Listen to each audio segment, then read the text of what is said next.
азғантай білгенім бойынша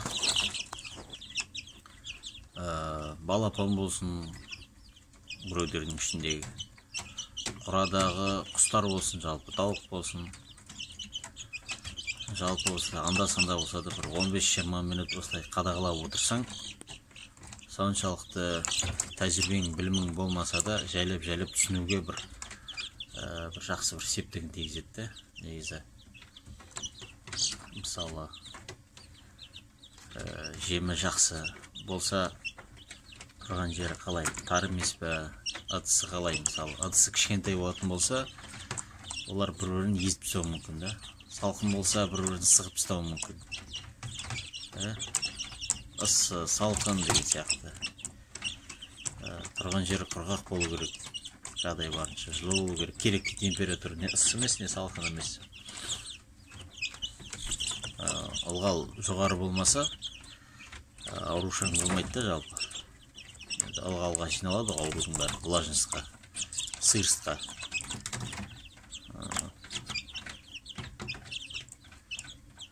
Балапандар бір-бірін шұқып жүр ма? Шұқып жүрсе, не үшін шұқып жүр? Жемі жақсы ма? Жемі жақсы болса, неліктен шұқиды? Тар ма? Тым жарық па? Немесе жемде жеуді қалай білмей жүр ма, мысалы? Соған ұқсаған уақыт түйек болса да маңызды нәрселерді, мысалы, олар мұнан бір-бірін шұқып жүр. Тым жарық болуы мүмкін, жаңа айтқандай. Немесе мына жемді қалай жеуін түсінбей жүрген болуы мүмкін да, олай. Бір-бірін шұқып жүр осылар, мысалы. Жем сауытын қарасаң, ештеңе жоқ дұрыс.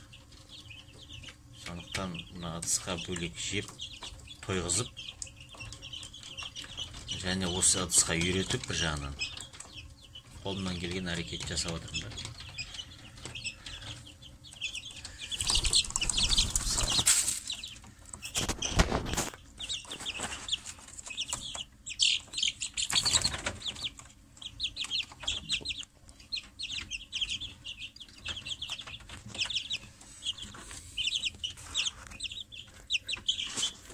Мынауның киімері тоқты азайтып көйтіп.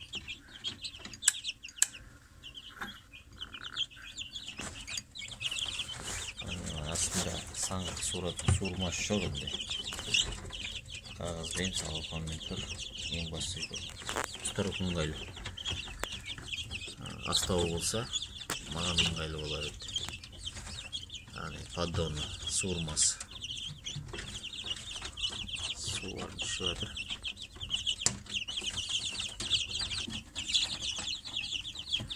Балапандарға 20 күн болған жоқ әлі. Ламан бұрын. Мен айтқос. Атиші көптеу. Сол бұрын шығып жүр. Енді өскен сайын тарғы бұл жер. Жалпы.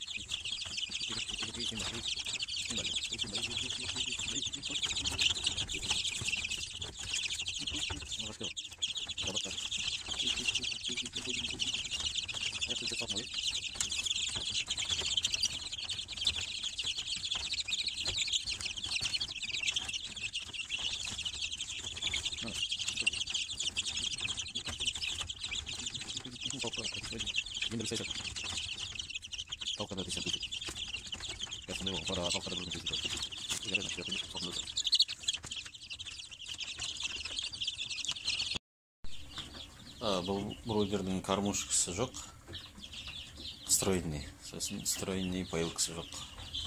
Баночный кормушка мен баночный поилка. Енді кормушкасы баночный емес енді. Кормушкасы кастрюльный болып кетті. Бірінші күн енді ең бірінші шыққан кезде бір күнде жем жемейді. Инкубатордың ішінде бір 7-8 сағат жатса болады, ештеңе етпейді. жұмыртқадан жаңа шыққандықтан инкубатор жай-жаймен сыртқа шығарып инкубатордың іші керек температура жұмыртқаның жартылай жұмыртқаның ішінде жатқанмен тең да. Кіндігі тартылмағандар тартылады деген сияқты соны ұқсаған нәрселер. Кейін инкубаторда жаңа 4 сағаттай жоқ дегенде жатса ештеңе болмайды. Бір күн жем жемейді, суды беруге болады. Бірнеше уақыт сағаттан кейін жылы суды өзі ішеді, өзі ішуді білмесе көрсетіп жіберуге болады. Онда әдісі бар, қолмен ұстап аузына бір батырсаң жеткілікті жалпы. Бірақ көп ішіп кетеді да. Жемді көбі жеп кетеді пысықтар. Жемей түсінбей жатса енді бір күннен кейін жарды тоқылдатып қақсаң түсінеді да. Байғұстардың жаратылыстары сондай ғой. Шығып алып бұлар жер тырмалайды, бетін тырмалап, жер тырмалап, қазбалап сөйтеді де.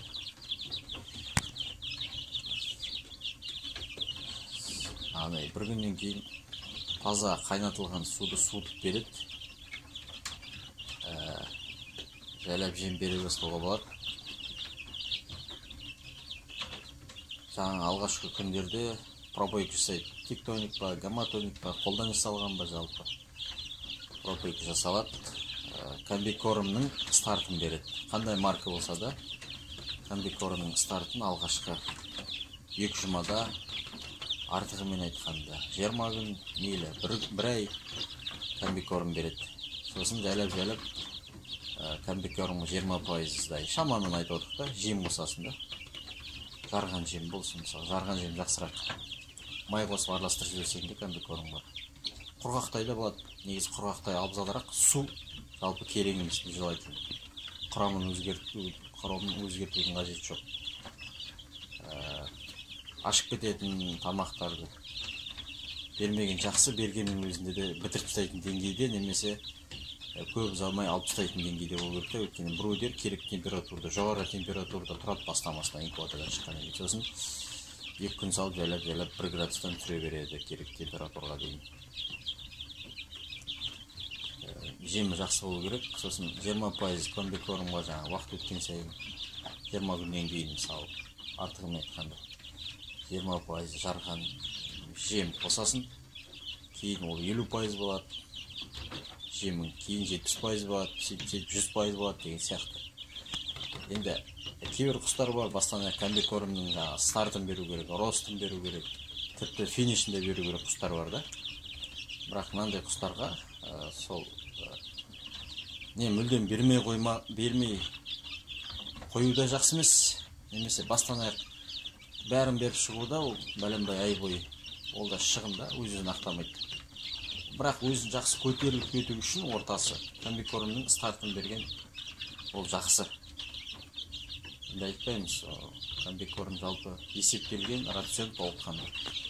Сондықтан шаршамайсың да, оны қолмен жасап, оны есептеп, сұрап, білім алып. Натуральный жетпейді, бірақ мысалы құрт май деген сияқты, айранның қалдықтары деген сияқты, олар жақсы әрине.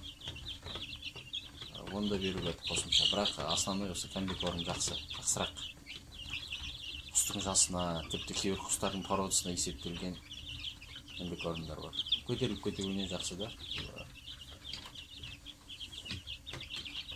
Құрт құмырсқа, шыбын шіркей, шөп шөңгей деген сияқты жоқ та. Сондықтан авторежимнен ручной режимға көшіргендіктен қолдан келгенше барлық нәрсені жасау керек. Мана айттық, бір күннен кейін 3 күндей пропойка жасалады, комбикорм беріледі. 21-ші күні ішек құртқа жасалады, және ішек құрт пен пропойканы ай сайын қайталап тұрасың да. Балапан мысалы 6 ай бойы өрсе ма, сен мысалы тұқымы кейбір балапандар, тауықтар 6 ай ал деген өседі, 5 айда жетіледі, соған байланысты беріп тұрасың. Жалпы ішек құртқа спрейлер шашылады, беттемеге, құрттамауға алдын алу шаралары. Өзін жайлы сезіну үшін. Енді біз барлығын айтып тастадық деген емес, жаңадан бастап атқандарға. Немесе біздер әрдайым дұрыс айтамыз дегенде сөз емес пе? Шама келсе енді қате айтпауға, дұрыс сөзді айтуға тырысамыз. Қолдан келгенше. Жалпы енді қателеспейтін адам жоқ, бірақ қатесі аз адамдарды тыңдау керек та. Қатесі аз, дұрыстығы көп, сондай адамдар таңдалады, тыңдалады сондай адамдардан. Жалпы дінеуи болсын, шәрғи білім болсын. Дұрыс адамдардан, яғни тәжірибесі бар, білімі бар адамдар таңдалады. Оның содан кейін жалпы бізде ондай нәрсе аз.